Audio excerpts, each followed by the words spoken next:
bago po tayo magsimula, mag-announcement po muna tayo. Yan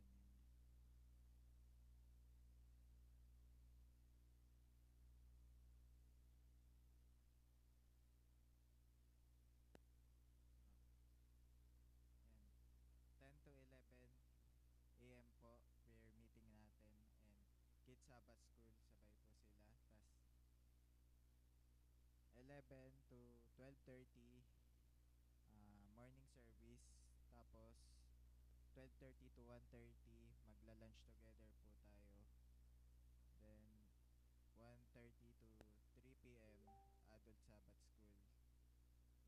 Tas patuloy po hanggang 3 to 4 p.m. Book study po natin, Glorious Gospel chapter 27. Ayun. Aralin po yung para sa discussion mamaya. Tas ayun po, ina-encourage po natin about isa nabasahin daily yung daily devotionals. Tas may bayad na pong 15 pesos para sa buong month. Yung printed copies na kukuha.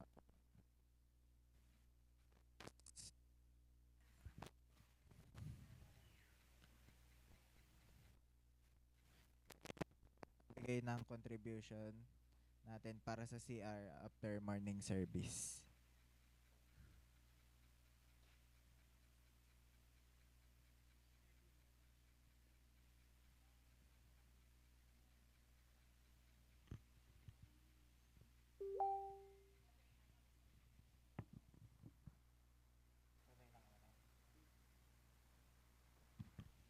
Tas buksan po natin ang ating mabibili sa Psalm 150. Mga awit 150 po. Ah, pwede po tayong tumayo habang binabasa po ito.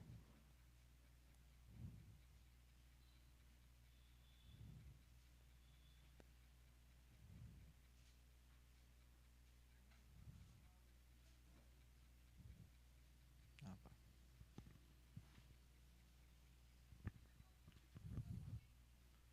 Sige po, pag nakita na po natin, sabay-sabay po nating basahin. Verse lahat po. Yan, sige po. Purihin ang Panginoon, purihin ang Diyos sa kanyang santuaryo. Purihin siya sa kanyang makapangyarihang kalawakan. Purihin siya dahil sa kanyang makapangyarihang gawa. Purihin siya ayon sa kanyang kadakilaang pambihira. Purihin siya sa tunog ng trompeta. Purihin siya sa saltaryo at alpa. Purihin siya sa mga tamburin at sayaw. Purihin siya sa mga panugtog na may kwerdas. Purihin siya sa mga matunog na kumpyang. Purihin siya sa kumpyang na may ingay. Lahat ng mga bagay na may hininga ay magpuri sa Panginoon. Purihin ang Panginoon. Ayan, sige po. Tayo po muna ay manalangin. Ayan, sige po. Panginoon, maraming salamat po, Lord, sa itong araw na ito, Lord, na kami po ay makakapagpuri sa inyo umaga hanggang hapon, Panginoon. At buong araw po namin kayong papupurihan, Panginoon. At Lord, sa iyong banal na anak na inyong pinadala, Panginoon, kami ay binuhay dahil sa pagkabuhay ng nag-iisang Jesucristo, Panginoon. At Lord, ang aming matututunan ngayong umaga, Panginoon, ay ito po ay magsustento sa amin sa buong linggo na ipumuhay namin kung ano ang inyong ipapangaral para sa amin ngayon. Lord, sa darating na mga araw na ito, Panginoon, itanim niyo po sa amin ang aming matututunan, Panginoon. Maraming salamat po. In Jesus' name pray. Amen.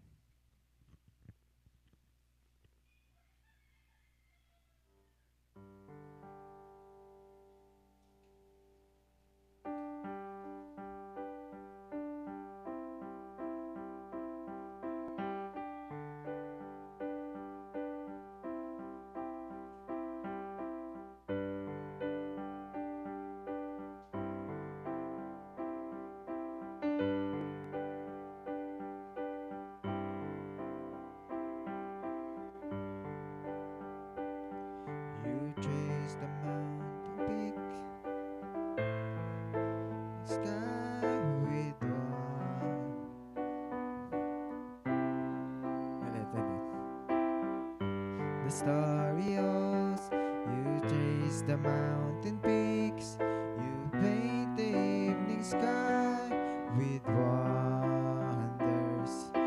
The earth it is your throne, from heaven to the sea. All nature testified your splendor. Praise the Lord, praise the Lord. Sing His greatness, all creation. Praise the Lord.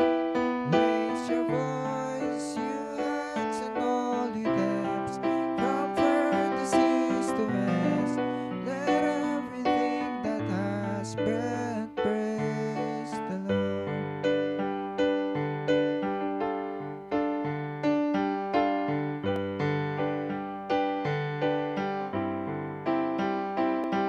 You reach into the dust, whence the Spirit breathe. You form us in your very likeness, to know your wondrous works, to tell your mighty deeds, to join the everlasting chorus. Praise the Lord, praise the Lord. Sing His greatness, all creation.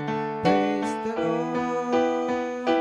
Raise your voice, you heights and all your depths, from furthest east to west. Let everything that has breath praise the Lord.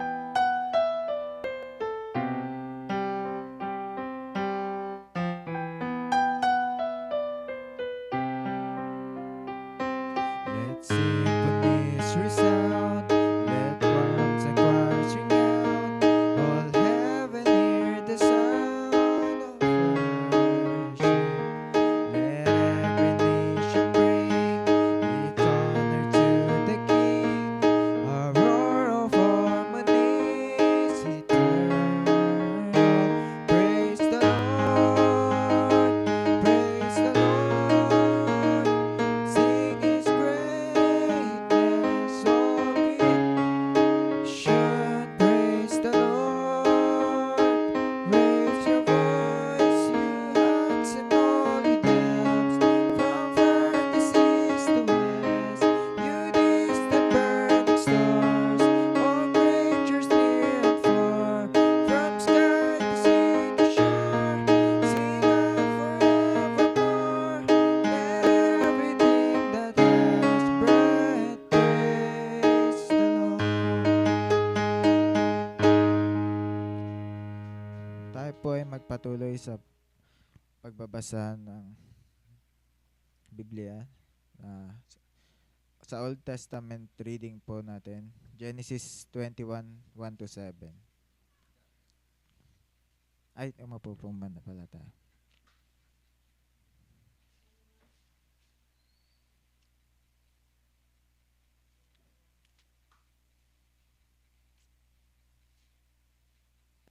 Genesis chapter 21 verse 1 to 7 po.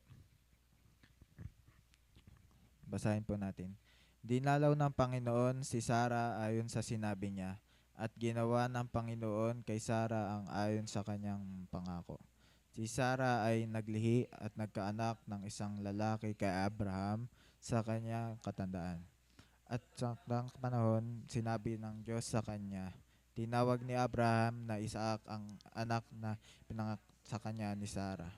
At tinuli ni Abraham ang anak niyang si Isaac pagkaraan ng 8 araw gaya ng inuutos ng Diyos sa kanya. Si Abraham ay 100 taong gulang nang ipinanganak si Isaac sa kanyang anak. Sinabi rin ni Sarah, pinatawa ako ng Diyos. Sino mang makarinig ay makikitawa sa akin. At sinabi niya, sino ang magsasabi kay Abraham na si Sarah ay magpapasuso ng anak? Ngunit ako'y nagkaanak pa sa kanya ng isang lalaki sa kanyang katandaan. Tas sa New Testament reading naman po natin, John chapter 1 verse 9 to 3.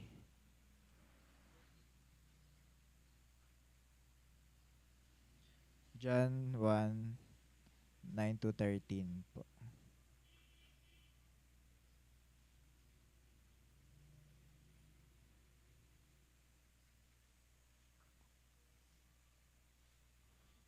Basahin po natin. Siya ang tunay na ilaw na tumatanglaw sa bawat dumarating sa sanlibutan. Siya noon ay nasa sanlibutan at ng sanlibutan ay ginawa sa pamamagitan niya. Gayunmay hindi sila nakilala ng sanlibutan. Siya'y naparito sa kanyang sariling tahanan at siya'y hindi tinanggap ng kanyang sariling bayan. Subalit ang lahat ng tumanggap sa kanya na sumasampalataya sa kanya ay kanyang pinagkalooban sila ng karapatan na maging anak mga ng Diyos.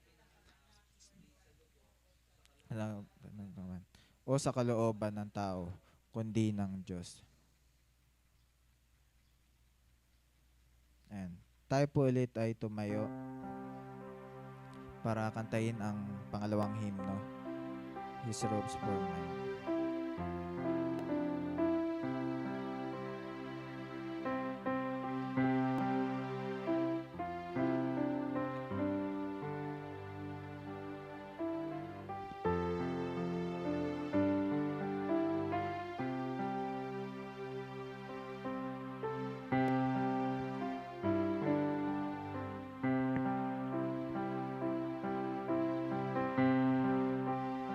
Sing, His robes for mine, oh wonderful exchange. Glory in my sin, Christ suffered 'neath God's rage. Reaping His righteousness, I'm justified. In Christ I live, for in my place He died. I cling to Christ and marvel at the cost. Jesus forsaken, God estranged from God. But by such love, my life is not my own. My praise, my all shall be for Christ alone. Verse 2. His robes were mine, what cause have I for dread? God's stand in law, Christ mastered in my stead. Faultless I stand, with righteous works not mine, saved by my Lord's vicarious death and life. I cling to Christ and marvel at the cross. Jesus forsaken, God estranged from God. But by such love, my life is not my own. My praise, my all shall be for Christ alone.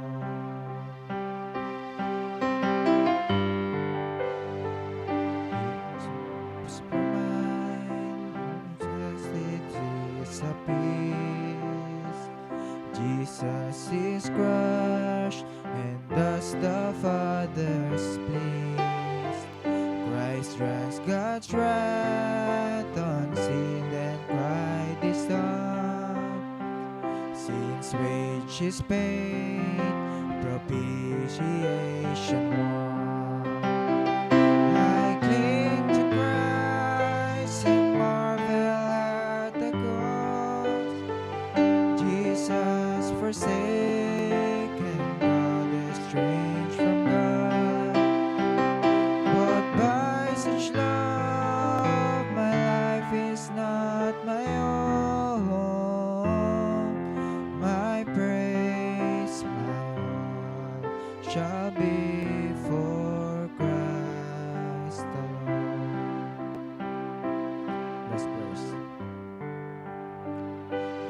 His robes for mine, such anguish none can know.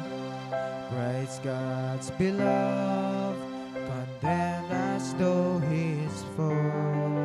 He asks though I accursed and left alone. I ask though he embraced and welcomed home. I cling to Christ and marvel at the cost.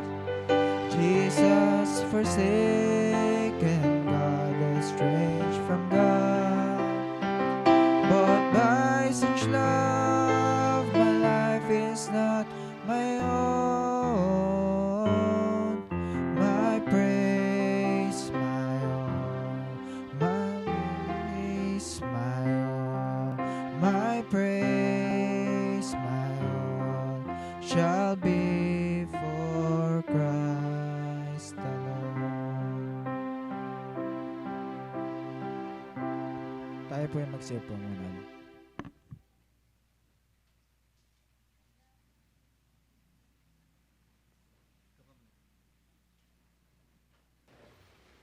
Sige po. So we praise God for His grace, no?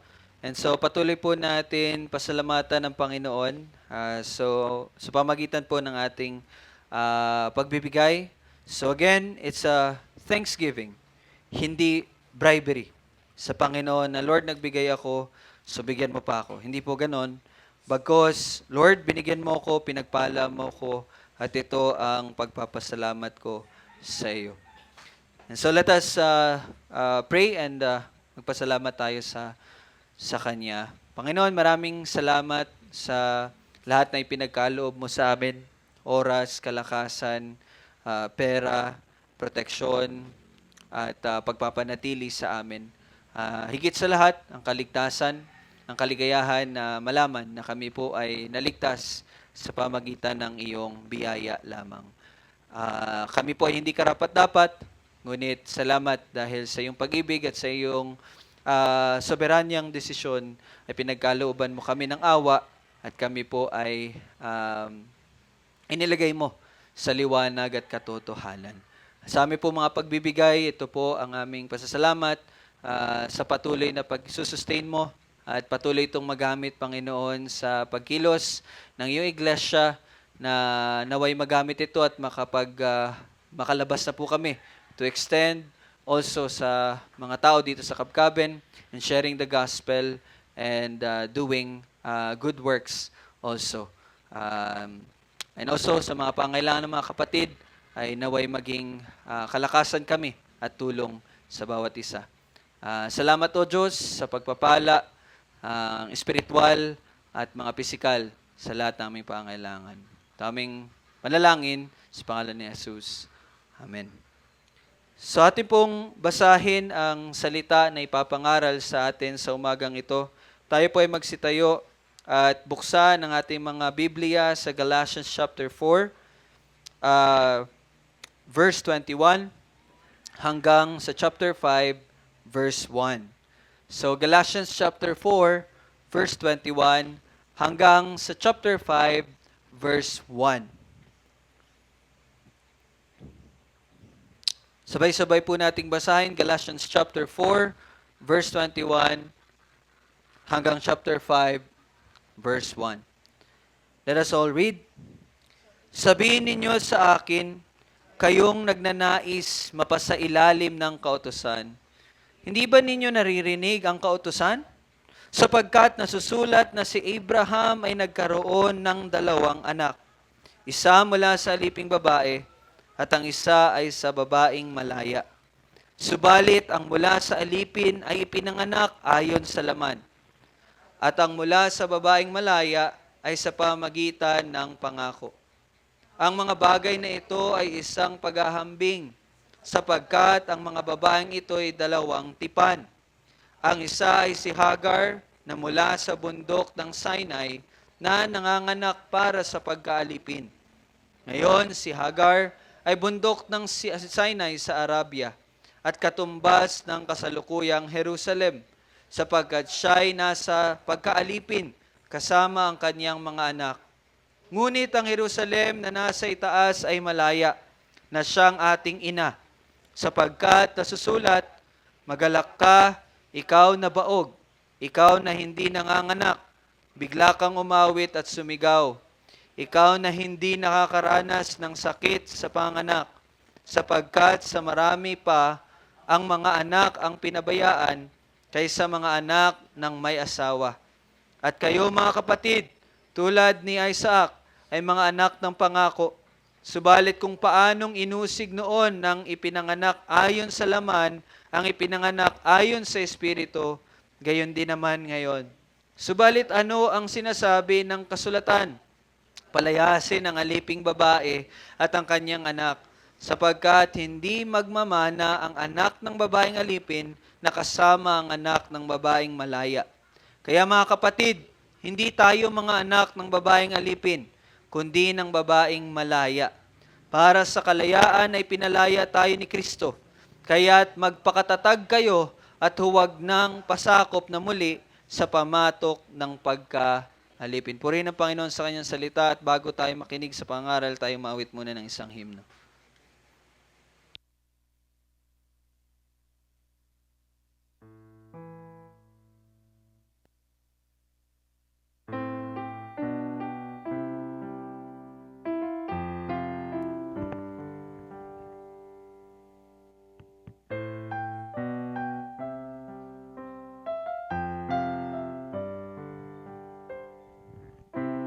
Let's all sing. Speak, O Lord, as we come to you to receive the food of your holy word. Take your truth, plant it deep in us, shape and fashion us in your likeness, that the light of Christ might be seen today in our acts of love and our deeds of faith. Speak, O Lord, and fulfill in us all your purposes for your glory. Teach us, Lord, and teach us, Lord, full obedience, holy reverence, true humility. Test our thoughts and our attitudes in the radiance of your purity. Cause our faith to rise, cause our eyes to see your majestic love and authority. Words of power that can never fail, let the truth prevail over unbelief. Last verse. And speak, O Lord, and renew our minds. Help us grasp the heights of your plans for us. Truths unchanged from the dawn of time that will echo down through eternity. And by grace we'll stand on your promises, and by faith we'll walk as you walk with us.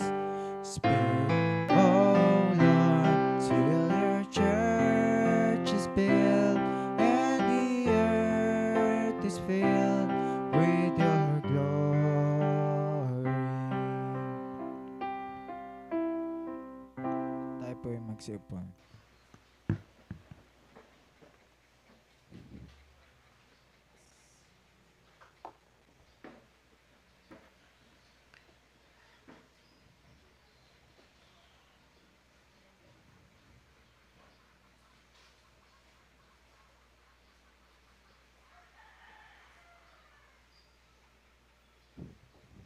Once again, good morning and happy Lord's Day po sa bawat isa. And sa mga himno na ating inawit, magandang paalala po iyon sa atin na at kanina lang, no, nag-scroll ako sa social media and Charles Spurgeon once said na ang preaching or ang sermon ay nagsisimula hindi sa pagsisimula ng pagsasalita ng preacher, kundi sa pagsisimula ng pakikinig ng mga tagapakinig. So let us pray before God. Our Father in heaven, Lord, tulad po ng amin pong inawit kanina, ay aming panalangin din. Mangusap ka po sa amin, Panginoon, at makita namin na kami po ay mga anak ng babaeng malaya, na kami po ay malaya na. At nawa ang kalayaan na ito ay magbigay ng kalakasan sa bawat isa at mag-udyok sa amin ang pamumuhay na malayang sumunod at malaya na mamuhay para po sa kaluwalhatian mo. Pagpalain mo po ang pangaral ng iyong salita at ang Espiritu Santo na siyang magbigay liwanag ng lahat ng ito sa bawat isa sa amin. Panalangin ko ang pagpapakumbaba ng bawat isa at mga tenga na handa at nagnanais na makinig sa iyong salita na may pagnanais na sundin ang iyong mga ituturo sa umagang ito. Tami panalangin sa pangalan ni Jesus. Amen. Now last week, tayo po ay nasa chapter 4 pa rin ng Galatians. And kung matatandaan po ninyo, atin pong pinag-aralan ang parte na kung saan nakiusap si Pablo sa mga taga-Galacia. Doon natin nalaman at natutunan ng pangunahing sandata ng kalaban ay ano po? Kasinungalingan o pagbabaluktot ng katotohanan. Higit pa sa pag-encourage niya sa atin na gumawa ng kasalanan o higit pa sa pagtutukso sa atin. No? Ang pinakapangunahing sandata ng kalaban ay ang kasinungalingan at pagbabaluktot ng katotohanan. At nakita natin last week na ang maling doktrina at ang kakulangan sa kaalaman ng tamang doktrina ay nagdudulot ng maling pamumuhay. Specifically, mamumuhay tayo ng salungat sa bunga ng biyaya ng Diyos. At dahil doon, ito ay nagdudulot ng pagkasira ng iglesia. And so, ang hamon sa atin last Sunday ay ang nararapat, ang palagian at lubos na pagnanais na alamin ang katotohanan sa salita ng Diyos. And so we pray na nagawa po natin iyon. And so we pray and we are hoping ng bawat isa ay nagsimula, nagpapatuloy sa kanilang pag-aaral ng salita at pag-alam sa katotohanan ng Diyos. Wala na pong ibang daan para sa daan ng kapahamakan, kundi ang hindi pag-aaral ng salita. No? And so, maging maingat po tayo, lalong-lalo na ngayon na napakarami pong mga katuruan or ideya ang sanlibutan na tinuturo sa atin. Pero ang main issue, balik po tayo sa Galatians, no?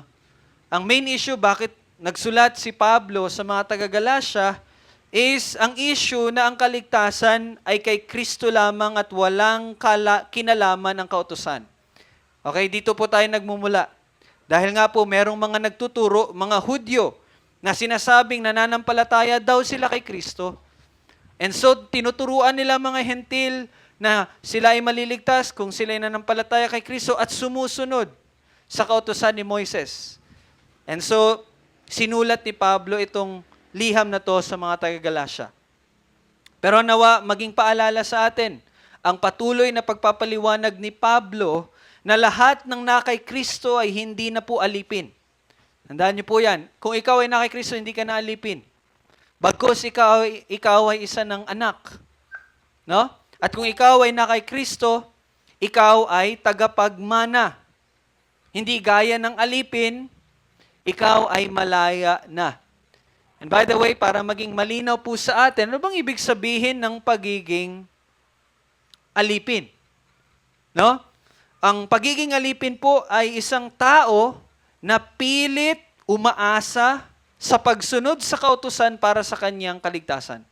Kapag ang isang tao ay pilit na iniisip na kanyang kaligtasan ay paggawa ng mabuti, pagsunod sa kautusan, ang taong iyan ay isang alipin. Bakit po? Bakit siya alipin? Kasi ang ganong kaisipan ay hindi kailanman magbibigay ng kalayaan mula sa kapahamakan. Bagkus, paikot-ikot lang po yun. Itatry niyang gawin ng kautusan, pero makikita niya sa sarili niya na hindi niya ito magagawa, and so mas makikita niya yung sarili niya na karapat-dapat ng paghuhukom ng Diyos. Kaya ang ganong pag-iisip ay isang pag-iisip ng isang alipin. No? And so si Pablo ay tinuturuan at pilit na pinapaunawa. No, ilang beses na nag-explain si Pablo pero hindi pa rin makaunawa ang mga taga-Galasya. Ang linaw-linaw ng sinasabi ni Pablo, pero wala pa rin sa kanila. And so, dito, sa ating pong pag-aaralan sa umagang ito, actually, ito yung pinaka-peak. Ito na yung pinaka-huli na pag-i-explain ni Pablo. And so, very amazing. Alam niyo po bakit? Kasi ang punto ni Pablo sa kanyang huling pag-i-explain ngayon, ulitin ko po, anong issue? Ang issue is, dapat daw sumunod sa kautusan, manampalataya kay Kristo at sumunod sa kautusan para maligtas. Yan yung issue. Pero ang katotohanan na tinuturo na kay Kristo lamang maliligtas ang isang tao. And so sa patuloy na pagpapaliwanag ni Pablo, ang punto niya ngayon, again, the peak and ang huling pinakapunto niya is this. Ang kautusan ay nagtuturo mismo na ang kaligtasan ay sa pangako. So these Judaizers are teaching the Galatians na ang kaligtasan ay kay Kristo at kautusan. Pero ngayon, in his final explanation, ang kautusan mismo ang nagtuturo na ang kaligtasan ay pangako.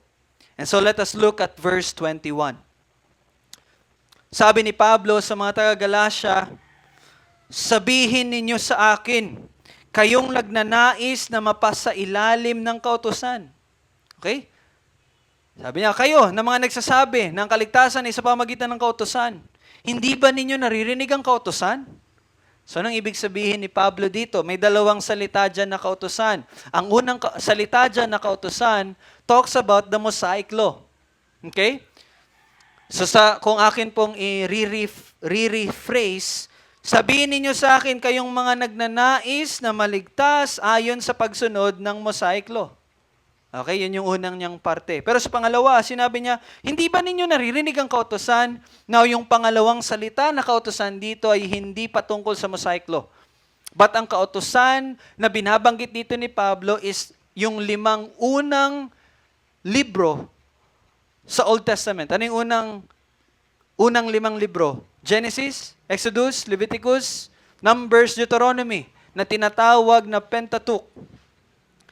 So sinasabi dito ni Pablo, okay, and alam niyo po ba ang kautusan, ang Mosaic Law can be found from Exodus until Deuteronomy. Nakita niyo po yon? Ang Mosaic Law, makita niyo yan from Exodus hanggang Deuteronomy, yung 4. Now si Pablo, sinasabi niya, kayo na mga nagsasabi na maliligtas sa kautusan, hindi niyo ba naririnig ang kautusan? Kasi nakafocus sila doon sa Exodus hanggang Deuteronomy. Ngayon sinasabi ni Pablo, tingnan niyo yung kasama sa kautusan, yung Genesis. Okay?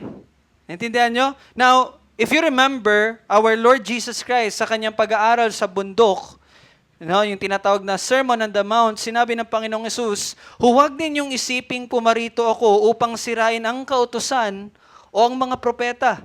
Anong ibig sabihin ng Panginoong Hesus dito?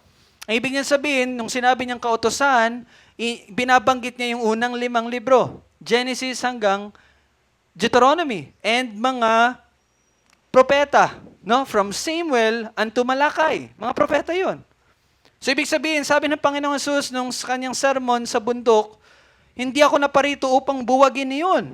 Bagos ako'y naparito upang sundin ang lahat ng iyon. So dito nanggagaling si Pablo, nang sinabi niya, hindi nyo ba naririnig ang kautusan? That's why, kung titingnan niyo sa verse 22, anong sunod na binanggit ni Pablo? The story of Abraham. Naintindihan niyo yan? So ngayon, ang ibig niyang sabihin dito, punta tayo sa Genesis, which is part of the law. Which is part ng kautusan. O sige, kayo, sinasabi niyo sa kautusan kayo maliligtas. Ngayon, tingnan natin ang kautusan mismo. Ano ba ang tinuturo ng kautusan? And so, upang mabigyang diin ang punto ni Pablo na ang kautusan mismo ang nagtuturo na ang kaligtasan ay pangako, siya ay nagbigay ngayon ng historical background. At yun ay makita natin sa verse 22 and 23. Ngayon, ipapakita sa atin ni Pablo yung historical background.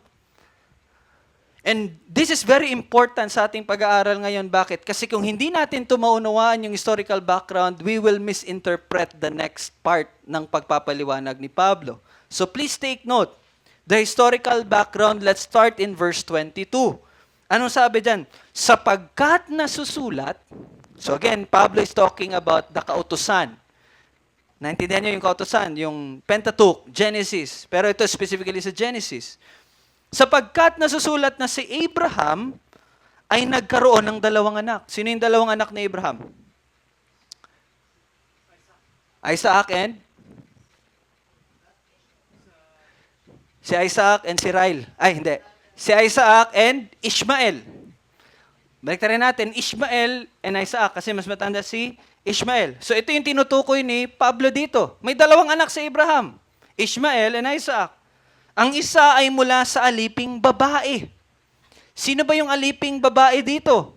Sino yung alipin sa kanila na babae? Dalawang anak, dalawang babae. Sino yung una? Sino yung nanay ni Ishmael? Si Hagar. And nung sinasabi ni Pablo, isa mula sa aliping babae, ang pinupunto ni Pablo dito ay si Hagar. Kasi si Hagar ay isang aliping babae. Siya ay alipin ni Sarah. Okay? So ang anak ni Hagar na aliping babae ay si Ishmael. At nagpatuloy siya. At ang isa ay sa babaeng malaya. Sino yung babaeng malaya? Si Sarah. Malaya si Sarah. Nakakulong yung ama. Joke lang. Si Sarah. No? And ang anak ni Sarah ay si Isaac. So now we have the background. Ishmael, Hagar, Isaac, Sarah. O ano ngayon, Pablo? Verse 23. Subalit, ang mula sa alipin, sino yung aliping babae? Si Hagar. Subalit, ang mula sa alipin ay ipinanganak, sino yung anak ni Hagar? Ishmael. Sabi dito, subalit, verse 23, subalit ang mula sa alipan ay ipinanganak ayon sa laman. Now, ang tanong, anong ibig sabihin ni Pablo nang sinasabi niya na ayon sa laman? Okay? Anong ibig sabihin ni Pablo na yung si Ishmael ay pinanganak ayon sa laman? Now, malalaman natin yan kung babasahin natin yung mga unang parte ng Genesis, pero mahaba yun. So, to give you a summary, si Abraham at si Sarah hindi po magkaanak, di po ba? Pero nagbigay ng pangako ang Panginoon kay Abraham at Sarah. Anong pangako yon? Na sila ay magkakaroon ng anak. At magkakaroon ng anak na kung gaano karami ang stars or gaano karami ang sand, gaano karami magiging anak ni Abraham at ni Sarah. Kaya lang, dumating sa time na siguro malayo-layo ng mga 70 or 80 years old na sila, wala pa rin sila nagiging anak. So nagreklamo na si Abraham. So sabi niya sa Panginoon, sino ang magiging tagapagmana ng aking kayamanan? Ito bang si meron siya binanggit na lalaki, parang kawal nila yon, no? Pero sabi ng Panginoon, hindi, magmumula sa iyo. Pero pagkatapos nun, sinabi ni Sarah kay Abraham, kunin mo itong aking aliping babae, which is si Hagar, at ikaw ay magkaanak sa kanya. Okay, kasi po sa time na ito, meron silang culture na kung saan pwedeng magkaroon ng anak kung baog yung reyna, for example, or yung reyna, pwedeng magkaanak yung hari sa pamagitan ng alipin ng reyna, pero it could be still considered as anak nila. Ganon yung kanila pong practice, no, at that time. Kaya ganon ang sinabi ni Sarah. O sige, ito si Hagar. Now, nagkaanak po, sinubukan na gumawa ng paraan no, ni Abraham at Sarah sa pamagitan ng alipin na si Hagar. And so si Ishmael ay naipanganak sa desisyon ng tao. That was their decision. Okay? Ulitin ko po, si Ishmael ay naipanganak sa desisyon ng tao, sa pamamaraan ng tao, at natural sa tao. Intindihan niyo po yan? Sa pamamaraan ng tao, why? Kasi si Hagar ay normal na pwede siyang mabuntis, hindi siya baog, kumbaga. And sa pamamaraan ng tao, nagtalik sila.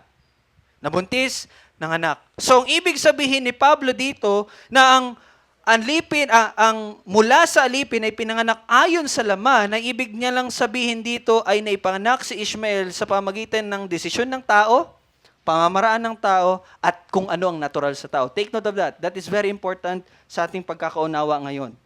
And nagpatuloy siya, verse 24.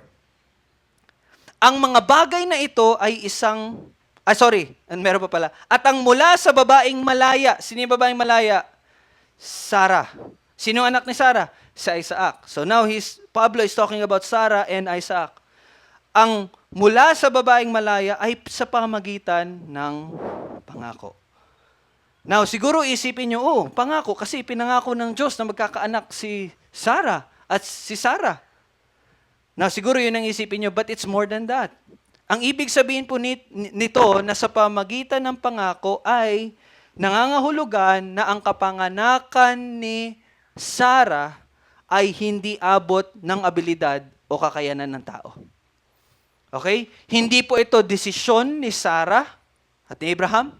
Hindi ito sa pamagitan ng tao. At ito ay hindi sa pamagitan ng kung ano ang natural sa tao. The total opposite nung nangyari kay Hagar. Ito ay supernatural na nangyari na ang Diyos lamang ang may gawa at may kakayanang gumawa. Kaya kung naatatandaan niyo po kanina, binasa natin sa Genesis chapter 21, verse 1 to 7, at babasahin ko po ulit sa inyo.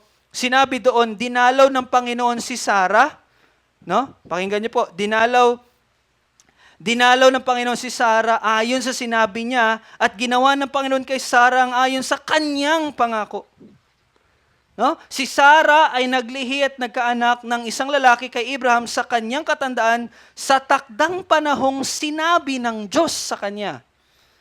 No? At tinawag ni Abraham na Isaac, ang anak na ipinanganak sa kanya ni Sarah, at tinuli nila ayon sa utos ng Diyos. At si Abraham ay 100 taong gulang nang ipinanganak. Ilang taon? 100 taong gulang na ipinanganak si Isaac na kanyang anak. Now, even si Abraham, no? Dito sinabi 100 years old na si Abraham. Ilang taon si Sarah? Ilang taon ang gap nila? 10 years. So si Sarah ay 90 years old. And one more thing, hindi lang sila matanda, baog po si Sarah. Ibig sabihin, ito ay imposibleng mangyari na magkaanak si Sarah. So hindi ito magagawa ng tao. No? And even, alam niyo po ba anong sabi ni Abraham? Sabi ni Abraham sa Genesis 17, verse 17, nang magkagayoy, nagpatira pa at tumawa si Abraham. Bakit siya tumawa? At sinabi sa kanyang sarili, magkakaanak pa kaya ang isang tao na 100 taong gulang na? Manganganak pa kaya si Sarah na 90 taong gulang na? So makikita nyo dito yung doubt. And even si Abraham at Sarah, naintindihan nila, imposible yun mangyari. No? Kaya po, ang kapanganakan ni Isaac ay hindi ayon sa laman. Ibig sabihin, hindi yun desisyon ng tao, hindi yun sa pamamaraan ng tao, hindi yun natural sa tao.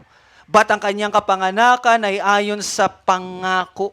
Ibig sabihin, hindi gawa ng tao, hindi natural sa tao, hindi desisyon ng tao, at hindi sa pamamaraan ng tao. Bagkus, ito ay gawa ng Diyos. So ibig sabihin, kapag sinabi ni Pablo na ang isang tao ay pinanganak sa pamagitan ng pangako, he is talking about ang panganganak na yon ay gawa ng Diyos. Yun ang ibig niyang sabihin dito. Ang panganganak na yon ay gawa ng Diyos. Kaya kung babalikan natin yung verse 1 and 2 ng Genesis 21, yung verse 1 and 2 lang, basahin ko po, dinalaw ng Panginoon. Listen, dinalaw ng Panginoon si Sarah ayon sa sinabi niya. Naririnig niyo yun? Dinalaw ayon sa sinabi niya. Ginawa ng Panginoon. Sinong gumawa? Ginawa ng Panginoon kay Sarah ang ayon sa kanyang pangako. Narinig niyo yun? Ginawa ng Panginoon ayon sa kanyang pangako. And in verse 2, si Sarah ay naglihi, nagkaanak ng isang lalaki kay Abraham sa kanyang katandaan sa takdang panahong sinabi ng Diyos sa kanya. Nakikita niyo yung tatlong yon? Ibig sabihin, ang kapanganakan ng anak sa pamagitan ng pangako ay sinabi ng Diyos mismo, ginawa ng Diyos mismo, sa kanyang itinakdang panahong mismo. Yun ang si Isaac na ipinanganak ayon sa pangako. Ibig sabihin, lahat ay gawa ng Diyos. The very opposite ng anak ayon sa laman. The very opposite. Na desisyon ng tao, gawa ng tao, sa pamagitan ng tao, at natural sa tao. That is the very opposite ng ito. Now, that's the historical background. At naunawaan nyo na natin ngayon, anong ibig sabihin ng anak na ipinanganak ayon sa laman, at anak na ipinanganak ayon sa pangako. That's it. Now, tingnan natin ngayon, ano yung pinapahiwatig ng historical background na ito. Makikita natin yan sa verse 25 hanggang 28. Balik tayo sa Galatians chapter 5. Verse 25. No, ito na. Papaliwanag ni Pablo. Verse 25 ngayon. Sorry, verse 24. 25. 24. Sorry. Verse 24. Ang mga bagay na ito ay isang paghahambing. Sinabi niya, no? Ang mga bagay na ito ay isang paghahambing. Now, in English word, ito po ay salitang allegory. Allegorya, kung naririnig nyo na yan. But ang ibig sabihin po ng allegory ay mga story na hindi totoo, na merong hidden meaning. So, ibig sabihin, pwede kang gumawa ng story mo, bigyan mo ng meaning. That's allegory. Kaya lang, iba ang pagkagamit ni Pablo dito nang sinabi niyang alegorya to or paghahambing ito. Bakit? Kasi si Pablo ay gumamit ng tunay na nangyari sa kasaysayan. Yung nangyari kay Abraham at Sarah, that is a real historical event. No? At ginamit niya ito bilang paghahambing sa espiritual na katotohanan. Now, ano yung espiritual na katotohanan? Meron dito sa historical na nangyaring ito. Sinabi niya in verse 24, sapagkat ang babaeng ito'y 2 tipan. Now, here's the thing. Ito ang gusto niyang ipakita sa mga taga-Galatia. Yung 2 babaeng iyon ay nagpapakita ng 2 tipan, 2 covenant. At ano yung covenant na iyon? 2 yon, tipan ng kautusan at tipan ng pangako. Tipan ng kautusan at tipan ng pangako. Tingnan niyo po kung ano sinabi niya. Ang isa ay si Hagar na mula sa bundok ng Sinai and nananganak para sa kanyang mga anak. And nagpatuloy siya. Verse 24, no? Ang isa ay si Hagar, nagkamali ako ng verse, pagsulat ng verse, sorry.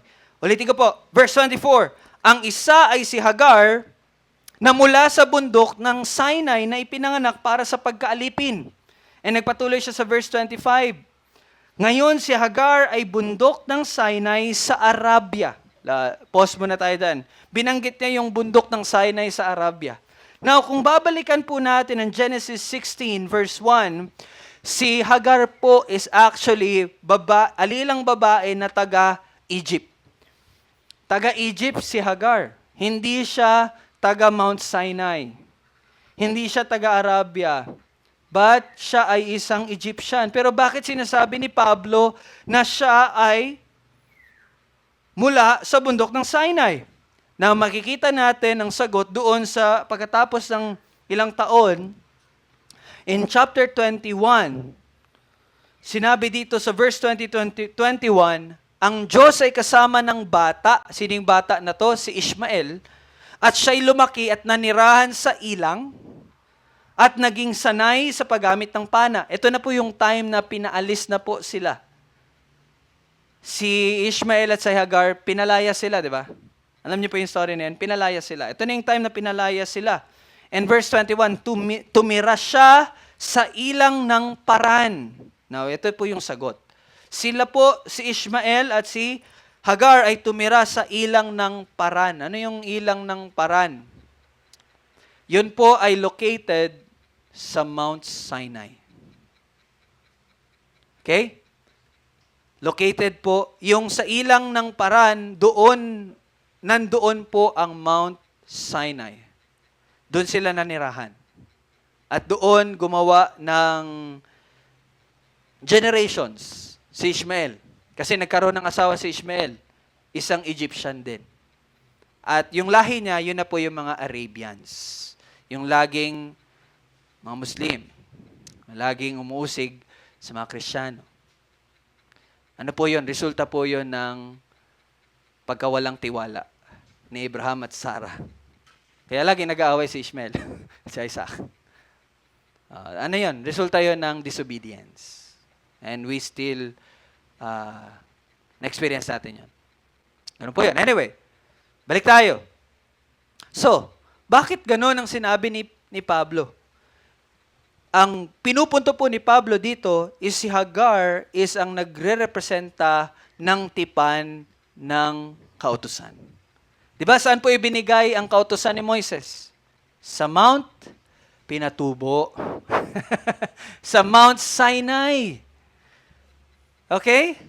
So, Hagar is the perfect na pagpapakita ng kautusan. Okay? And so, ano ang resulta? In other words, ang sino man na sumusunod sa kautusan ni Moises na binibigyan niyo ng halaga para sa kanilang kaligtasan, ay ano pong resulta? Anong sabi ni Pablo in verse 25? Verse 24, na nanganganak para saan? Para sa pagkaalipin. Yun yung resulta nun. No? Nanganganak para sa pagkaalipin. And paulit-ulit po na inihayag ni Pablo na ang kautusan ay magdudulot ng pagkaalipin. Ito ay hindi magbubunga ng kalayaan o kaligtasan, bagkus ang isang tao na nagsasabi na siya'y maliligtas sa kautusan ay mananatili sa kasalanan. Bakit? Kasi makikita niya lang na hindi niya kayang sundin ang kautusan. And actually, ito ang layunin ng kautusan upang ipakita sa atin ang ating mga pagkakasala. So, ibig sabihin, sinasabi dito ni Pablo, kung kayo na nagsasabi na maliligtas sa kautusan, ang kautusan ay nagdudulot or nanganganak ng ano? Nanganganak para sa pagkaalipin. So, that's the point na sinasabi ni Pablo. And nagpatuloy siya, no? Ang bundok, verse 25, si Hagar ay bundok ng Sinai sa Arabia at katumbas ng kasalukuyang Jerusalem. Ano ibig sabihin dito ni Pablo? Now, during this time, ano po ang ginagawa ng mga Hudyo? Inuusig nila ang mga sumusunod kay Jesucristo. And unang-una, pinatay nila si Jesucristo. Bakit po? Ano bang ginagawa nila? Because they reject, no? Kung ano ang tinuturo ni Jesus. But nananatili sila sa kanilang katotohanan na sila ay maliligtas sa pamagitan ng Mosaic Law, sa pamagitan ng kautusan ni Moises. Kaya sinabi ni Pablo, katumbas ito ng kasalukuyang Jerusalem. Itong mga Hudyo na hindi tumanggap kay Kristo, bagkos nagpatuloy sa kanilang pag-iisip na sila'y maliligtas sa pamagitan ng kautusan. Okay? And so nagpatuloy siya sapagkat siya'y nasa pagkaalipin, you see? Sapagkat siya'y nasa pagkaalipin kasama ng kanyang mga anak. And clearly, ito ay sinabi ng Panginoon in Genesis. Sinabi ni Abraham sa Diyos. Sabi ni Abraham, no? Bakit hindi na lang si Ishmael ang magmanang ng mga ipinangako niyo sa akin? Sabi ni Abraham sa Panginoon. But sinabi ng Diyos, hindi. Ang iyong asawang si Sarah ay tiyak na magkakaanak sa iyo. At tatawagin mo siya sa pangalang Isaac. Itatatag ko ang aking tipan sa kanya bilang isang walang hanggang tipan at sa kanyang lahi pagkamatay niya. Ibig sabihin, magpapatuloy yun. Tungkol kay Ishmael, ay narinig kita, sabi niya. Pinagpala ko siya at siya'y gagawin kong mabunga at lubos kong pararamihin. 12 prinsipe ang kanyang magiging anak. At siya'y gagawin kong malaking bansa. Aking itatatag ang aking tipan kay Isaac na ipinanganak sa iyo ni Sarah sa panahong ito sa taong darating. No? So makikita niyo po dito na ang pangako ay ipinagkaloob lamang kay Isaac at hindi kay Ishmael.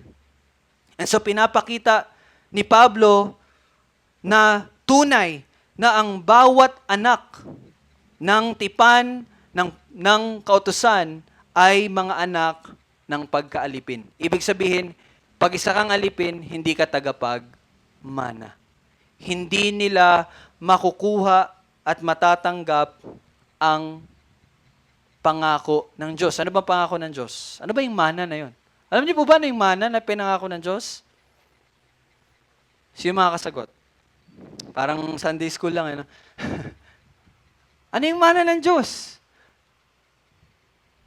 Oh, ba't di nyo alam? Yes! Kaligtasan! Eternal life! Ano bang mana nasa isip ninyo? No? Hindi po anumang bagay. Ibig sabihin, ang mga tao na anak ng pagkaalipin can never have salvation.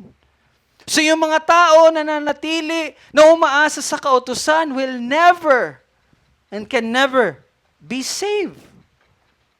No?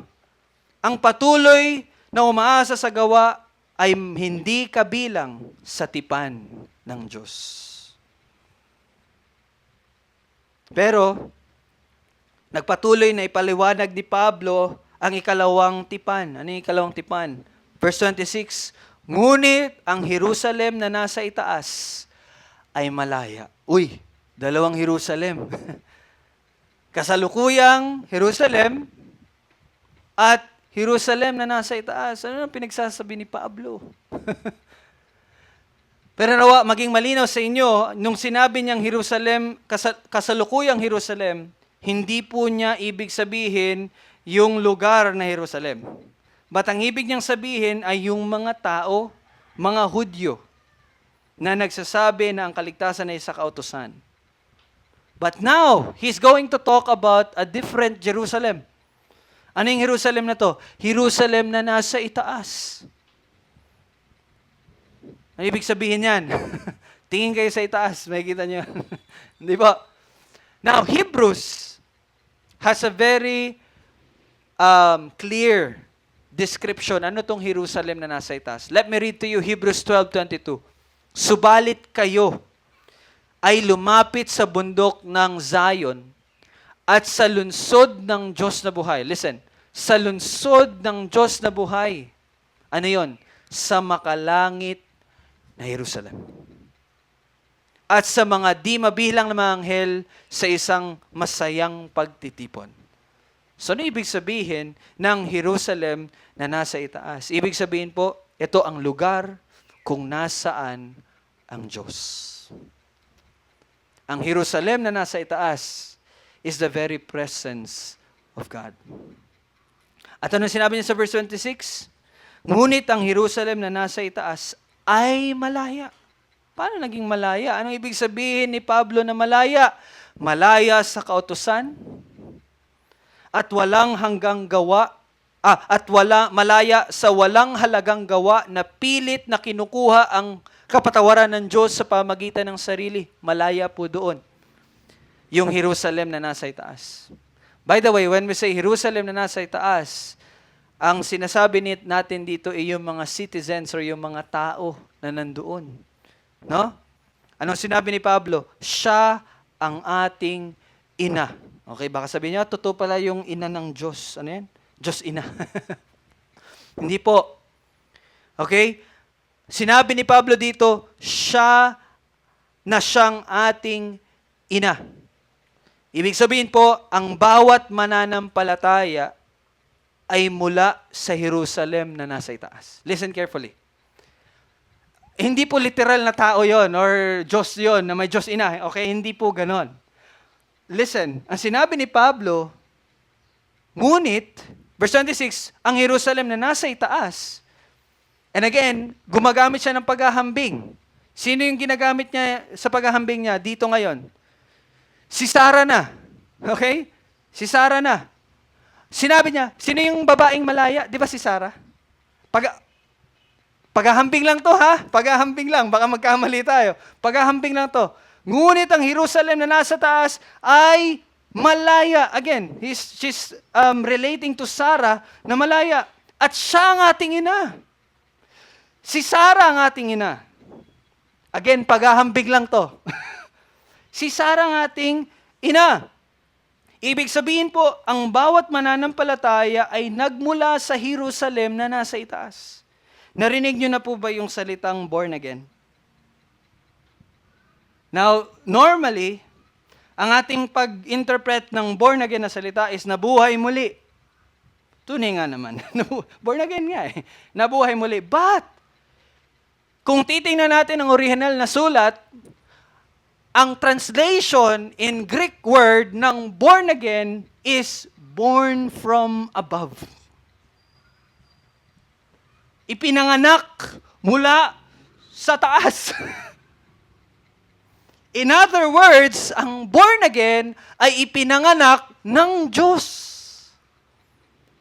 Sila ang mga anak ng Diyos. Bakit? Ipinanganak sila ng Diyos.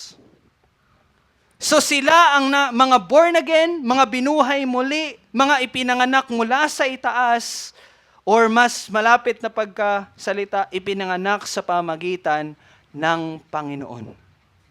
And yun ang sinasabi ni Pablo sa mga taga-Galasya.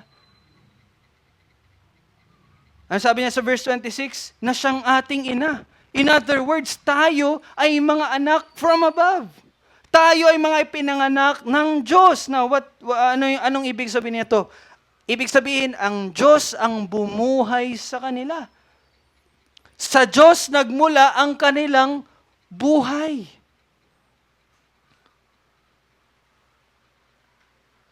And in verse 27, sapagkat, so inexplain ni Pablo, bakit ina natin yon? Sapagkat, verse 27, sapagkat nasusulat. Now, itong babanggitin niya is from the Old Testament.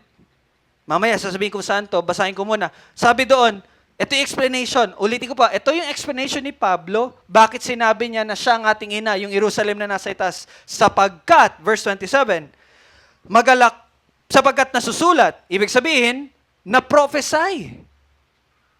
Tayo mga anak mula sa Jerusalem na nasa itaas na malaya, dahil na-prophesy. Ano yung propesya? Magalak ka, ikaw na baog. Sino yung baog? Sarah. Magalak ka, ikaw na baog. Ikaw na hindi nanganganak. Bigla kang umawit at sumigaw. Ikaw na hindi nakakaranas ng sakit ng panganak. Sapagkat mas marami pa ang mga anak ng pinabayaan, ibig sabihin yung baog, kaysa mga anak ng may asawa. Sino yung may asawa? Ibig sabihin, sino yung hindi baog? Hagar. Mas marami pang anak ng pinabayaan kaysa sa mga anak ng may asawa. Now, alam niyo po ba itong verse na ito is from Isaiah chapter 54, verse 1. This is the very first verse ng chapter 54. Ito yung pangako ng Diyos na paparamihin niya muli ang Israel.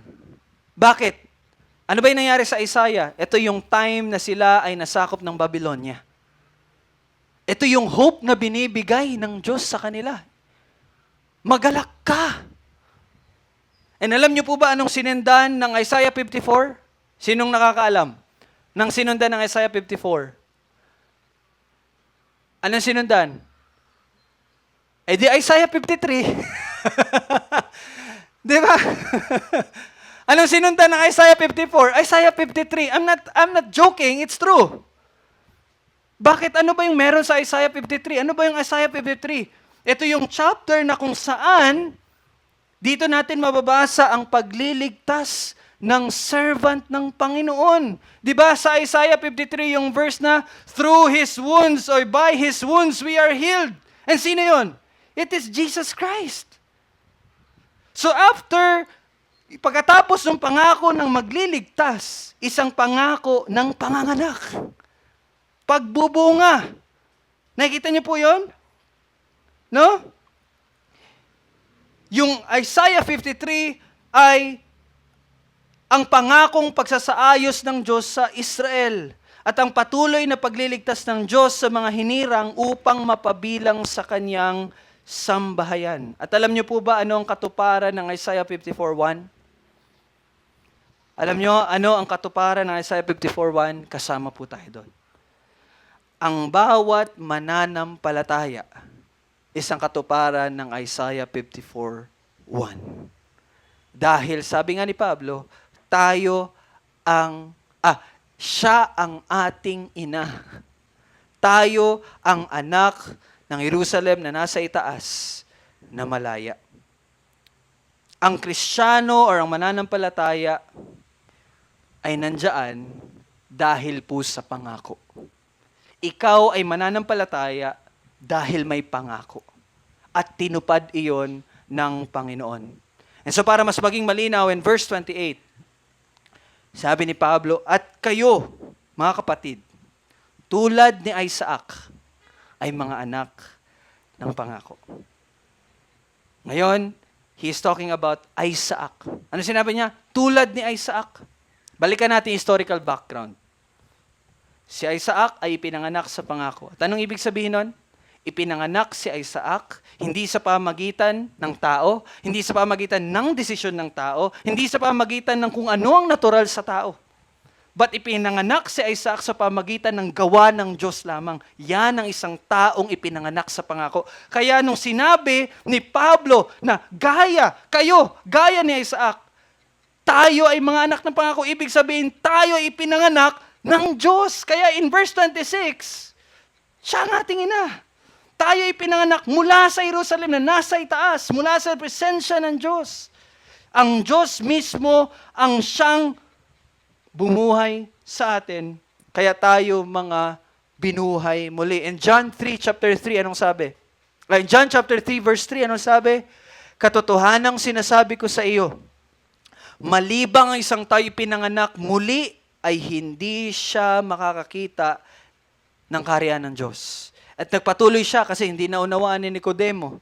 Nagpatuloy ang Panginoong Yesus, sumagot si Jesus, katotohanang sinasabi ko sa iyo, malibang isang tayo ipinanganak ng tubig at ng Espiritu, hindi siya makakapasok sa kaharian ng Diyos. Ang ipinanganak sa laman ay laman, at ang ipinanganak ng Espiritu ay Espiritu. So ito yung ugat or pinagmumulan ni Pablo, na kapag sinabi niyang tayo ay mga anak ng pangako, tayo ay mga binuhay muli kasi walang sino makakakita ng kaharian ng Diyos kung siya ay hindi binuhay muli, kung siya ay hindi ipinanganak muli ng Espiritu. Kaya binasa natin kanina in John 1:12-13. Ito yung favorite ng mga born-again Christian group. Kaya lang hanggang verse 12 lang sila. Subalit ang lahat ng tumatanggap sa Kanya na sumasampalataya sa kanyang pangalan ay kanyang pinagkaulabaan sila ng karapatan na maging mga anak ng Diyos. Na magkakamali ka talaga kung mag-i-stop ka sa verse 12. Desisyon mo ang maging anak ng Diyos. Pero hindi po ganon. Ikaw ay naging anak ng Diyos hindi dahil sa desisyon mo. Bakit? Patuloy natin sa verse 13. Sino ang mga binigyan ng karapatan na maging anak ng Diyos? Verse 13. Na ipinanganak hindi sa dugo, hindi sa kalooban ng laman, at hindi sa kalooban ng tao. But sino yung mga pinanganak ng Diyos? Sino yung mga anak ng Diyos? Sila ang mga ipinanganak kundi ng Diyos. So you see, ito po ang mga anak ng pangako. Sila ang pinakamahusay na gawa ng Diyos dahil sila ay ipinanganak sa pamagitan ng desisyon ng Diyos, sa gawa ng Diyos, sa pamamaraan ng Diyos, at hindi sa pamagitan ng kautusan. So in the simplest word, ang sinasabi ni Pablo sa mga taga-Galasya, kayo na mga mananampalataya ay ligtas dahil ang Diyos ang kumilos sa inyo. Hindi dahil sa mga sarili nyong effort sa pamagitan ng kautusan. Kayo ay mga anak ng pangako. Ang Diyos ang bumuhay muli sa inyo. So that's the point. Yan ang ibig sabihin ng pagiging anak sa pamagitan ng pangako. And so now, dadako tayo. Anong application ngayon sa katotohanan ito? Titingnan natin in verse 29. Sabi sa verse 29, subalit kung paanong inusig noon ng ipinanganak ayon sa laman ng ipinanganak ayon sa Espiritu, gayon din naman ngayon. So parang sinasabi dito ni Pablo, inusig ni Ishmael si Isaac. Na kung babasahin niyo sa Biblia, saan niya inusig doon? There's a very specific verse. In Genesis chapter 21 verse 9, subalit nakita ni Sarah ang anak ni Hagar na si Ishmael, na taga-Ehipto, na ipinanganak kay Abraham na nakikipaglaro sa anak niyang si Isaac. Now, in our Tagalog translation, parang wala namang harmful dito. Nakipaglaro lang siya. Pero kung titingnan natin, actually, the original writing, ang tamang pagka-translate nito is nilalaro ni Ishmael si Isaac. Ano ibig sabihin nilalaro? Yung ano ba? Di ba bata pa siya, 13 years old na si Ishmael eh. 1 year old pa lang si Isaac. Anong ginagawa niya? Alam niya yung nilalaro mo na binuang-buangan ba? Yung parang inaano mo ba yung bata? Kasi bata pa nga eh. Ba, yung uy, gano'n mo ba? Uy, sige, talon-talon ka. Ganon ang nangyari dito sa Genesis 21 verse 9. Ganon inusig. Ganon yung pag-uusig na nangyari. Pero anong sinabi ni Pablo? Gaya ng pag-uusig ng anak ng laman, ayon sa laman, sa ipinanganak ayon sa Espiritu, gayon din naman ngayon. So anong ibig sabihin? Ibig sabihin, ang mga nag-aakala na ang kaligtasan ay ayon sa kautusan ay inuusig ang mga anak ng biyaya. And that happened in our Lord Jesus Christ Himself. Di ba, yung mga tao na nagsasabi na maliligtas sa kautusan, anong ginawa nila sa Panginoong Hesus? Pinatay nila. At anong ginagawa nila sa mga apostol or sa mga disipulo ng Panginoong Hesus? Pinapatay din nila at pinatay din nila. And so it is true, nangyari. At nangyayari yon ngayon. And that's why we prayed kanina, di ba? And so, may pag-uusig po talaga na mangyayari. And in verse 30, subalit, ano ang sinasabi ng kasulatan? Palayasin ang aliping babae at ang kanyang anak sapagkat hindi magmamana ang anak ng babaeng alipin na kasama ang anak ng babaeng malaya. And Paul, in verse 30, is quoting another verse from the Old Testament. Alam niyo po anong verse to? Genesis 21, verse 10. Diba binasa ko kanina yung verse 9, nilalaro ni Ishmael si Isaac. ang pagkatapos ng verse na yun is verse 10. At yun po ang sinabi ni Pablo dito sa verse 33. And what does it mean? Ha? Sila, ang anak ayon sa laman, sila ay mga walang bahagi sa kaharian ng Diyos. So anyone na nagsasabi at nilalagay ang kanilang kaligtasan sa gawa, sa kanilang ginagawa o sa kautusan, ay mga walang bahagi sa kaharian ng Diyos. Ang mga nagpupumilit na maligtas sa sariling pamamaraan, gawa, o sa pamagitan ng kautusan, ay walang bahagi sa kaharian ng Diyos. At ito ang paalala ni Pablo, verse 31 hanggang chapter 5, verse 1. Kaya mga kapatid, so here's the conclusion. Kaya mga kapatid, hindi tayo mga anak ng babaeng alipin. Sabi niya, hindi tayo naligtas dahil sa ginagawa natin. Hindi tayo maliligtas dahil sa kautusan natin. Hindi tayo doon. Ba't anong sabi niya? Kundi tayo ay anak ng babaeng malaya. Ibig sabihin, tayo ay ipinanganak ng Diyos. Ang Diyos ang siyang bumuhay sa atin.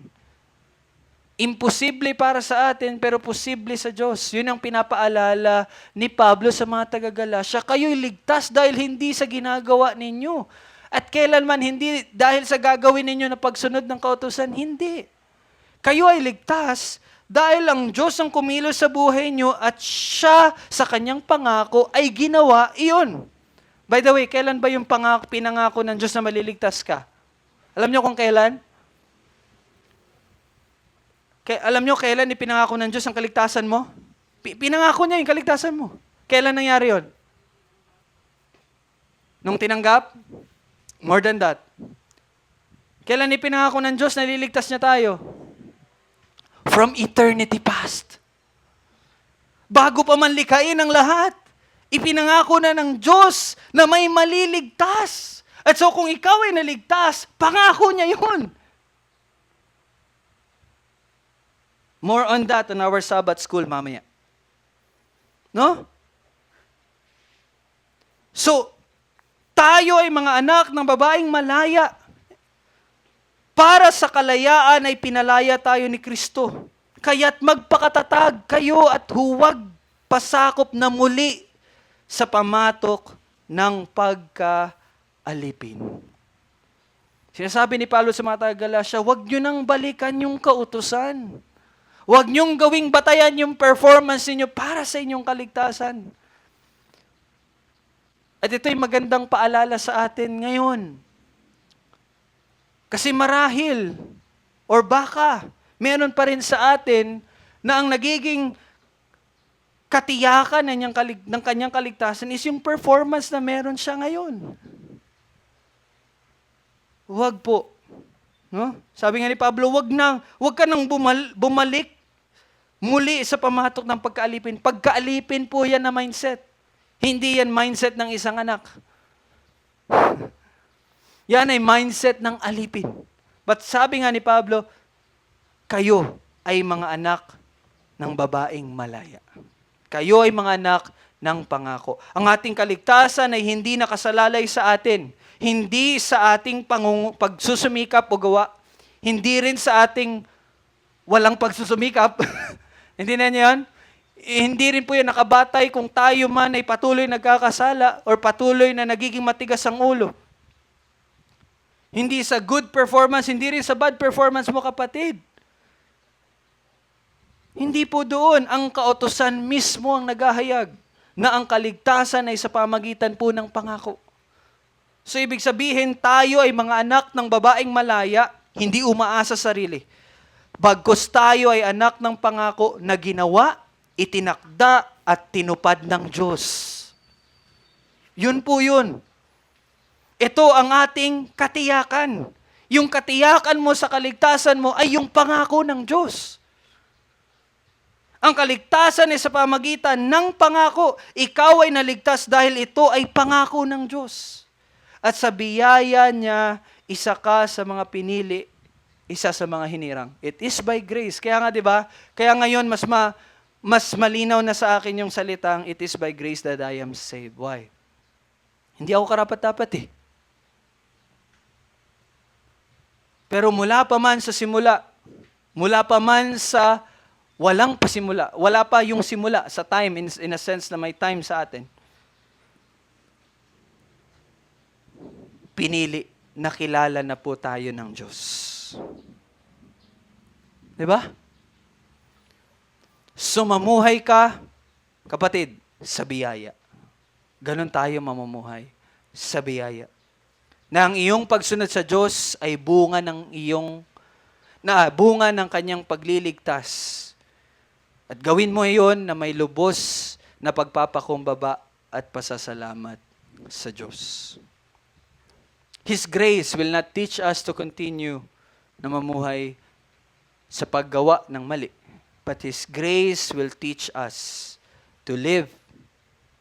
Sabi doon sa Titus, matino, matuwid at banal sa kasalukuyang panahon. So mga kapatid, once again, kayo ay mga anak ng pangako.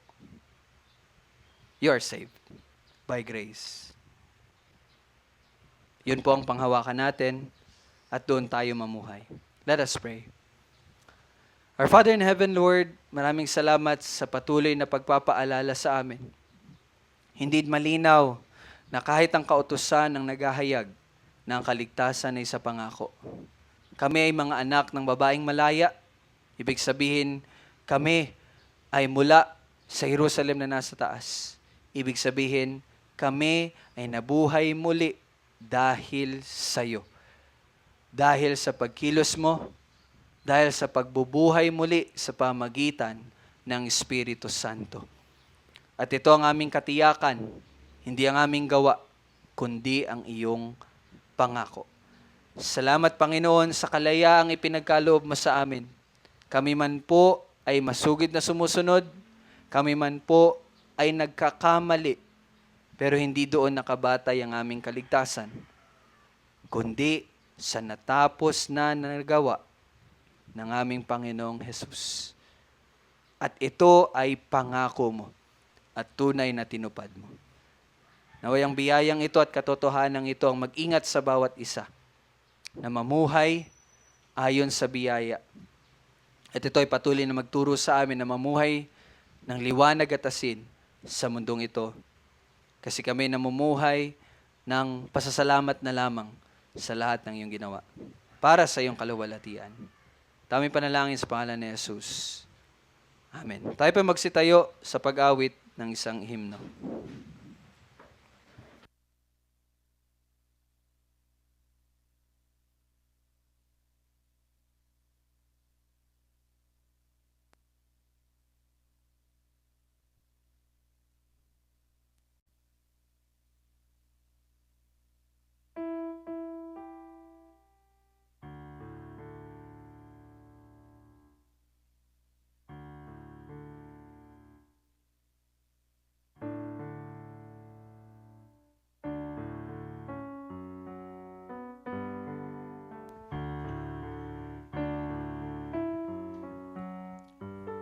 Sige po.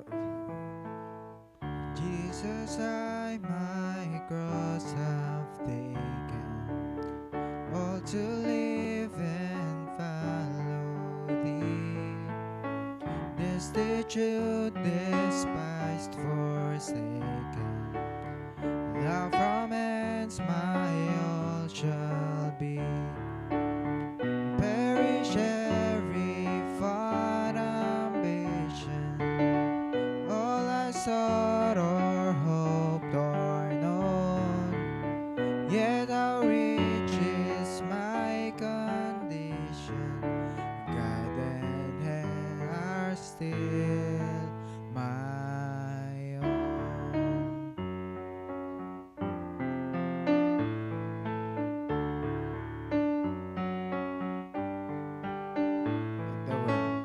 Let the world despise and leave me. They have left my Savior through human hearts and look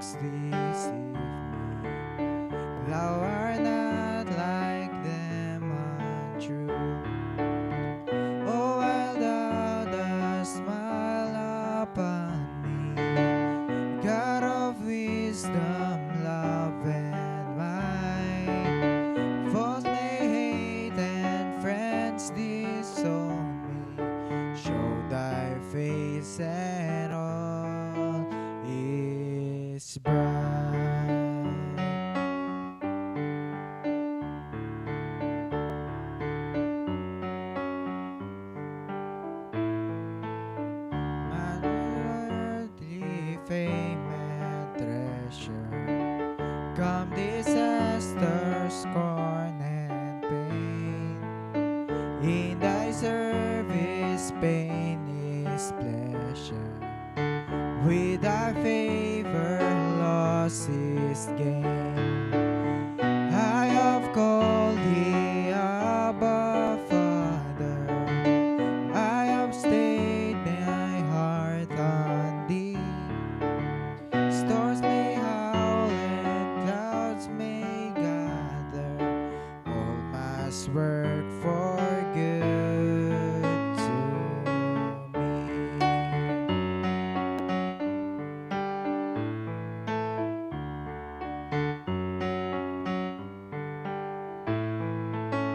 So they know thy full salvation.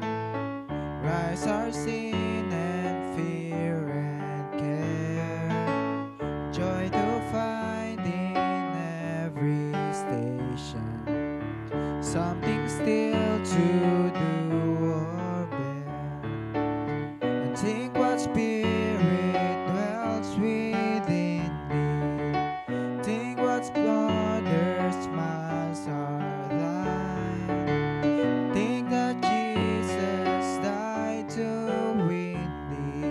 Child of heaven, canst thou define?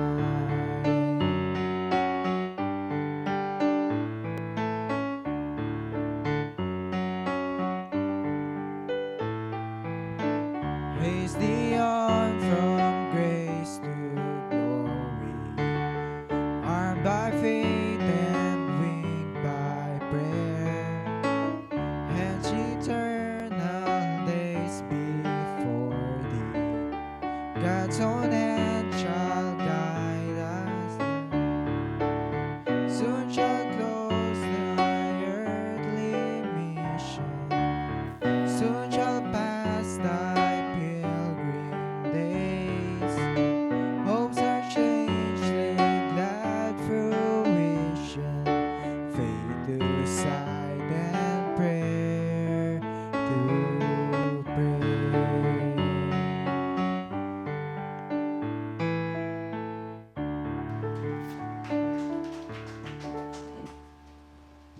Let us pray.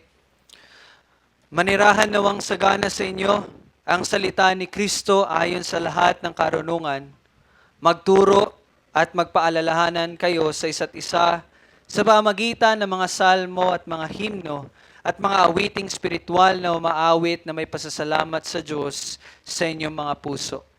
At namang inyong ginagawa sa salita o sa gawa, gawin ninyong lahat sa pangalan ng Panginoong Hesus na nagpapasalamat kayo sa Diyos Ama sa pamagitan niya. Naway ang masaganang biyaya ng Panginoong Hesus ang sumainyo at ang inyong puso'y mapuno ng taos-pusong pasasalamat habang kayo'y namumuhay araw-araw para sa kanyang banal na kaluwalhatian. Amen. So let us sing Trinity Hymnal. All together, 1, 2, 3, sing. Praise God from whom all blessings flow. Praise Him, all creatures here below. Praise Him above, ye heavenly host. Praise Father, Son, and Holy Ghost. Amen. Happy Lord's Day po. Palakpakan natin ang Panginoon. We will proceed na po sa lunch together.